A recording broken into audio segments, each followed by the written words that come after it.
অনুষ্ঠানটিতে বিংশ শতাব্দীর সমাজ চিত্রিত হয়েছে, যেখানে বাল্য বিবাহের মতো সামাজিক কুপ্রথার প্রচলন ছিল। চ্যানেল এবং নেটওয়ার্ক এই ধরনের প্রথার অনুমোদন করে না এবং তীব্র নিন্দা করে।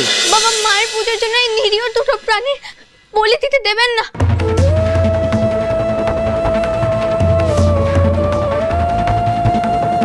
একই কথা কইছে মুকুজ্জ বৌমা, বলি ছাড়া কি মায়ের পুজো হয়? মানে তুমি মায়ের পুজোয় বলি আটকাতে চাইছো? হ্যাঁ চাইছি ফুল পিসি, কারণ মা আমাদের সবার, আমার আপনার যেমন তেমনই নিরীহ প্রাণী দুটোরও। মা কোনোদিনও কেন নিজের সন্তানের বলি চাইবে? আপনারা বলি দেবেন না, এই বলি আটকান, দয়া করে বলি দেবেন না। কি বলছো কি বৌমা? বলি ছাড়া কখনো মা কালীর পুজো হয় নাকি? ও বৌমা, লক্ষ্মী শোনা মা আমার, তুই মায়ের পুজোর বাধা দিস নে মা। বুঝতে পারছিস না আমাদের শাক তো পরিবার না বড় মা। আটা দুখানা কোথায় ফেলে বেশ নদর হয়েছে কিন্তু। তুমি ফল খাও, গাছ মানে কি হবে?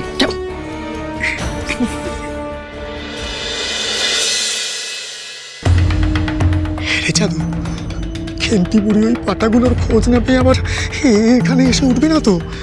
সেও তো শুনেছি আবার ওই কমলার স্কুলের ছাত্রী হয়েছে। ধুর, এলেও পাটাদের চিনতে পারবে নাকি? আমি ওই সাদা পাটা দুটোকে এমন খালি মাখিয়েছি ওদের গোত্র বদলে গেছে।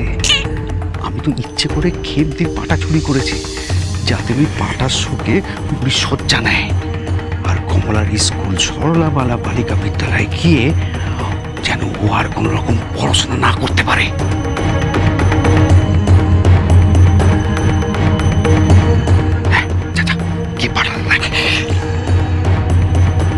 অন্যায়, ঠাকুরের নামে এই নিরীহ প্রাণীগুলোর বলি দিলে কখনো মুকুজ্জে বাড়ির ভালো হতে পারে না। আপনি কেমন গা চুপ করে দাঁড়িয়ে আছেন? সেই থেকে আপনার মেয়ের মুখে যা আসছে তাই বলে যাচ্ছে, আর আপনি চুপচাপ সহ্য করছেন।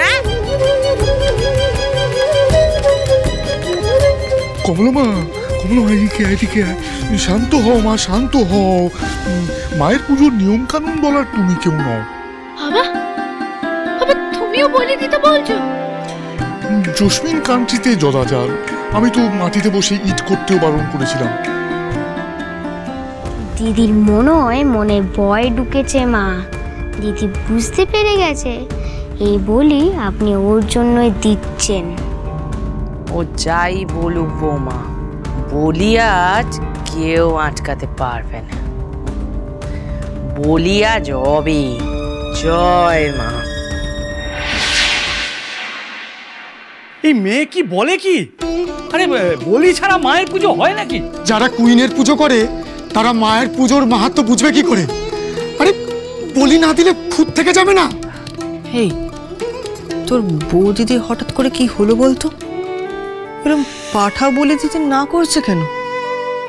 বুঝতে পারছি না রে মানিক দাদা, আসলে বৌদিদির মনটা খুব নরম তো।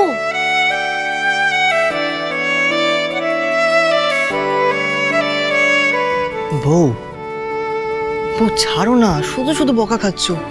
আরে বাবা, দুটো পাঠা বলি হলে তো আর কারোর ক্ষতি হয়ে যাবে না। হবে পৃথ্বীরাজ, ক্ষতি হবে। বাবা আপনি ঠাকুরের নামে এই নিরীহ প্রাণীগুলোর বলি হতে দেবেন না। এই বলি হলে যে পুণ্য না, পাপ হবে। থামো বৌমা। মুখুজ্জে বাড়ির পুজোর নিয়ম আমার পূর্বপুরুষেরা ঠিক করে গেছেন। ছাগ বলি যার মধ্যে অন্যতম। হ্যাঁ, প্রত্যেক বছর আমরা চাল কুমড়ো রাখের বলি দিই ঠিকই, ছাগ বলি যে একেবারে হয় না তা কিন্তু নয়। বৌমা, ব্যক্তিগতভাবে আমি বলি প্রথা পছন্দ করি না, কিন্তু মায়ের প্রতি কারো বিশ্বাসে আমি আঘাত দিতে পারবো না। সুধা যখন মানত করেছে, তখন মায়ের আদেশ না পাওয়া পর্যন্ত এই বলি আমি বন্ধ করতে পারবো না। এই আমার শেষ কথা। আজ তো বলি হবেই মানকের বউ। কেউ আটকাতে পারবে না।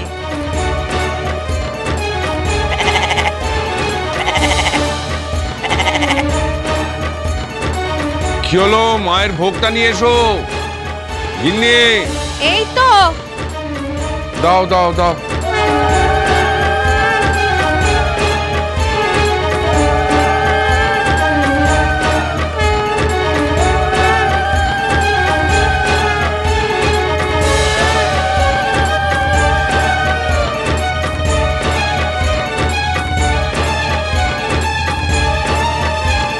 মোমা, মায়ের ভোগের সময় কাপড়টা একটু ধরো তো দেখি।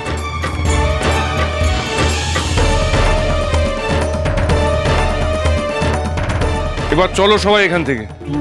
এখন কি হবে বাবা? এখন মা ভোগ খাবে না সেটা আমাদের দেখতে নেই। তবে তো মায়ের ভোগ খেলে পেট ভরে যাবে, তার মানে আর বলি দিতে হবে না, বলুন বাবা। বউ শোনো, তুমি বাবাকে আর পুজো নিয়ে কিছু বলো না, এবার বাবা রাগ করবেন।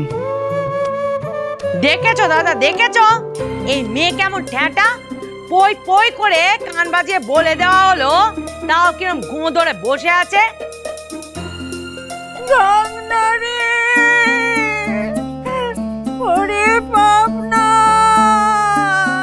ওই দেখ চন্দ্র, বুড়ি তো চলে এসেছে।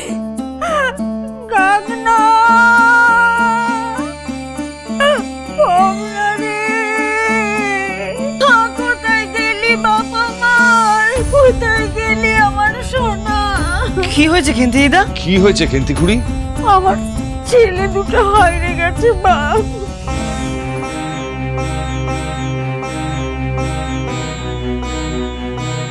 শন মিসিং? হ্যাঁ, আপনার ছেলে পৃথ্বীরাজ। আমি তো আপনার মুখে শুনেছিলাম খেন্তি দিদার সাতকুলে আর কেউ নেই।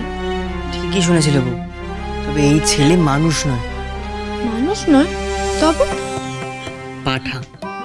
পাঠা? হ্যাঁ, খেন্তিদার দুই পাঠা আছে, যার নাম পবন আর গগন। খেন্তিদা তাদেরকে ছেলে বলেই মনে করে। আমি আমার ছেলেদের পাঁঠা বলে ডাকি, আর আপনি আপনার পাঁঠাদের ছেলে বলে ডাকেন। কি মিল আমাদের? আহ, আরে বাবা, হয়েছেটা কি? গেছে কোথায় তারা? সকালবেলা খেন্তি দিদা ওদেরকে মাঠে চড়তে পাঠিয়েছিল, বিকেল গড়িয়ে সন্ধে হয়ে গেল, তাও ওরা নাকি বাড়িতে ফেরেনি। তাই এখানে জোড়া পাঠা বলি হবে শুনে খুঁজতে এসেছে।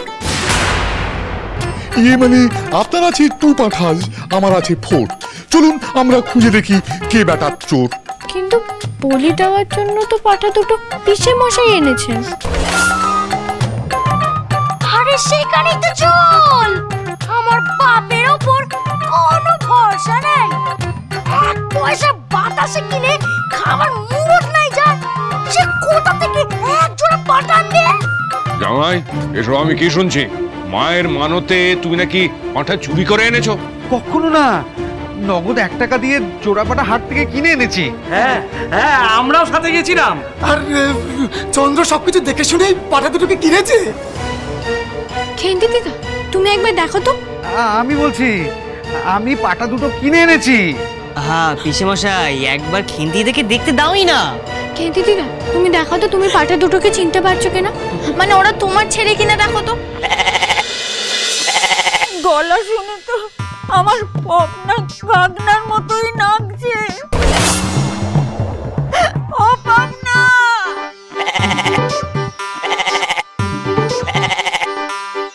ওই দেখো সারা দিচ্ছে। চোখে তুমি কম দেখছো খেন্তি বুড়ি, তুমি ভালো করে দেখো, এ তো আমার পবন গগন নয়। চোখ মুখ দেখে তো আমার পপনা কাগনার মতোই লাগছে। ওই দেখো ঠোঁটের ওপরে তিলটাও আছে। বাবা, এমন ভাবে তো মানুষকেও চেনা যায় না খেন্তা বুড়ি। তা তুমি পাটাকে চিনে নিলে? আমার ছেলে ওরা, মা হয়ে ওদের আমি চিনতে পারবো না, তা কি হয়? আরে চোখ মুখ নয় এক, কিন্তু গায়ের রং ঠিক, একদমই তাই। খেন্তি দিদা, ওরা তোমার পবন কখন হবে কি করে গো? তোমার ছেলেরা তো গোড়াদের মতো সাদা রং, কিন্তু ওরা তো মিশ কালো। সারাদিন রোদের তাপে পুড়ছে তো, তাই জামা কাপড় রং হয়ে গেছে। এটা কি মস্করা হচ্ছে নাকি? রোদেপুরের পাটা কখনো কালো হয়? পাটা নয়, বলো আমার ছেলে। আহ খেন্তি খুড়ি, সাদা পাঁটা তো আর কালো হয়ে যাবে না। এটা নিশ্চয়ই তোমার ছেলে নয়, তুমি বরং অন্য কোথাও গিয়ে খোঁজো। বুঝতে পারছি না বাপু, পুজোর মাঝে এইসব কি হচ্ছে বলো দেখি দিদি। আমার তো ভয় করছে রে ছোট, নিয়ে আবার মাথা গরম করে না বস। দাদা, তোমার এই বৌমা যতই ফন্দি পিকির করুক বলি না দেওয়ার জন্যে, আমি যখন বলেছি তখন এই পাটা বলি হবেই। এই পটিক, কানাই, এই কেন্তি বুড়িকে নিয়ে যা তো। ঠিক আছে, যখন নয় তখন অন্য কোথাও গিয়ে খুঁজি, চল মা।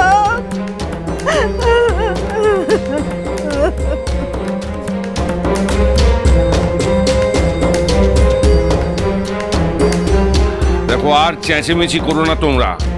মায়ের ভোগ খাওয়া শেষ হয়েছে, এবার আমি যজ্ঞে বলবো। মানে যজ্ঞ কুণ্ড নিয়ে আয়। হ্যাঁ বাবা। দেখেছিস রঙের জাদু? মায়ের চোখকেও ফাঁকি দিয়ে দিল ছায়েরা। চলো চলো চলো চলো চলো পাল্টাই।